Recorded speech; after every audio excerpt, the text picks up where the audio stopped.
What's up YouTube, it's Detroit John. We're back here with another episode of John Talks. Before I get into this analysis, if you could subscribe if you're not subscribed or like the video, it would mean a lot to me, but let's get straight into it. With the recent ascension of Luka Doncic and players like LaMelo Ball, Cade Cunningham's value has skyrocketed. Many people are asking the question, what is the value of the 6'7", 6'8" point guard that can make every pass, make shots, and shoot the three while playing defense? He's a court general and he has a feel for the game unlike I've seen, honestly.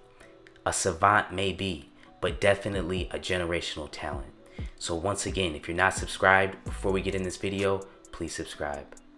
Originally from Dallas, Texas, Cade Cunningham chose James Bowie High School to play his freshman season of basketball, where he would eventually average 15 points, starting every game for the varsity team. After taking his team to regional finals and winning Newcomer of the Year for the state of Texas, Cade Cunningham chose to transfer to Mount Verde Academy in Orlando, Florida, where he would really blossom into the star that we know today. During his final season at Mount Verde Academy, Cade averaged 14 points while playing only 20 minutes.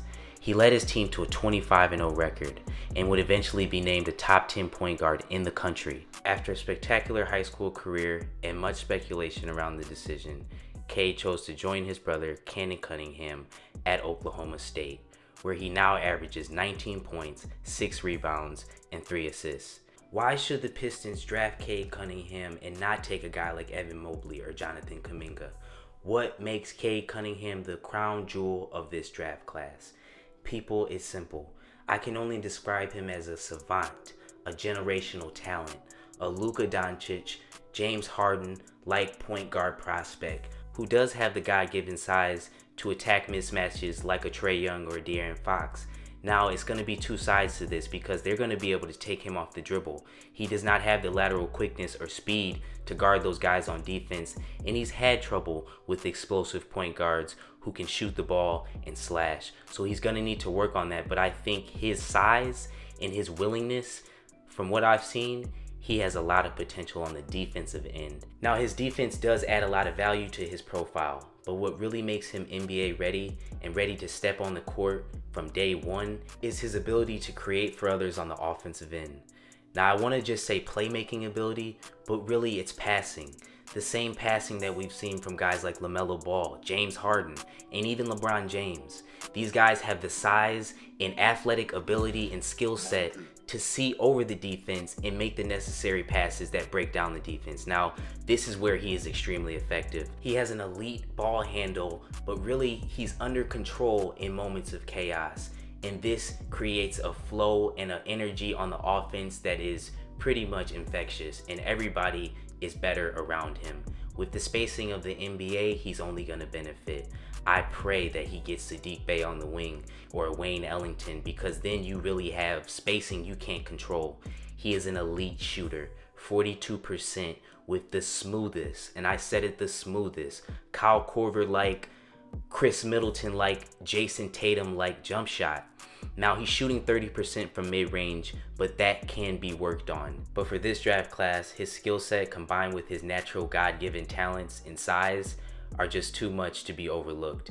He is the most intriguing prospect in this draft class, and in my opinion, in a few years, as we have never really, in my opinion, seen a player of his archetype and his ilk. Now, you do have guys like LaMelo Ball, Luka Doncic, and even Ben Simmons, but these guys all played overseas and are considered European players, not originating from the United States.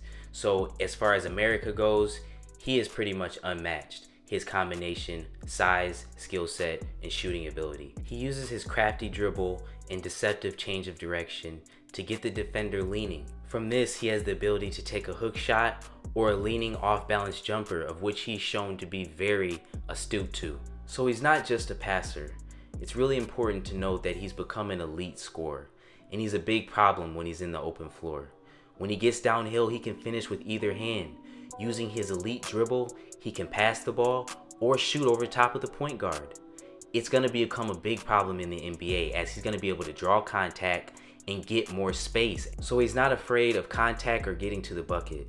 But what seems to be really remarkable with Cade is his ability to take advantage of mismatches. At 6'7", he is going to be a mismatch every night for every point guard in the NBA pretty much, not named LaMelo Ball, Luka Doncic, and Ben Simmons. You know, it's going to be a problem. He has become a very well-rounded player, averaging 5 attempts per game at the free throw line and really showing his ability to use the post to his advantage and his versatility on the offensive end, taking those Jason Tatum-like contested jump shots when he needs to when the clock is short. Oklahoma State was not necessarily the best team before him, but he's definitely put them on the map. Finally, this brings us to the Pistons. The Pistons need Cade Cunningham like nobody's business. We need Cade Cunningham more than we've ever needed anybody in this moment. I know that's a big thing to say, but his combination of skill sets is just what we need. We are in dire need of a star, of a breath of fresh air in this city. Not just the Detroit Pistons, but this city is suffering from a lack of talent, from a lack of excitement from the Detroit Pistons, from our basketball team, which we have supported for years. He would bring back Detroit. And I know that's a big statement, but we have never, mark my words, we have never had a player like Cade Cunningham come to this city. And believe it or not, there's actually more spacing in the NBA, so he's going to get more one-on-one opportunities at the top of the key to make those game time decisions. Should I post it up or should I pass it? And we've seen guys like Sadiq Bey ready for the catch and shoot. And so I'm thinking, guys, we are really going to be a playoff team if you have a Jeremy Grant, if you have Isaiah Stewart, if you have Sadiq and a Cade Cunningham in your backcourt. You are starting to look like a playoff team because now you have defensive players. And don't throw a guy like Killian Hayes in there who can also shoot and play defense. You will literally have an up and down 5-man lineup of players who can all shoot, who are all young and all talented on the defensive end.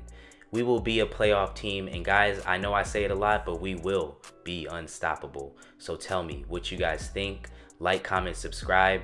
Tell me who you want me to cover next, what videos I should make next. If you guys have any recommendations, I want to hear them. But you guys have a blessed day.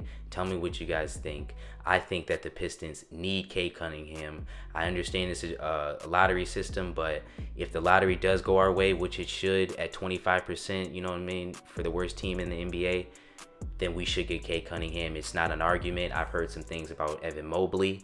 I've heard some things about Jalen Green. We need Cade Cunningham now. Thank you. Have a blessed one.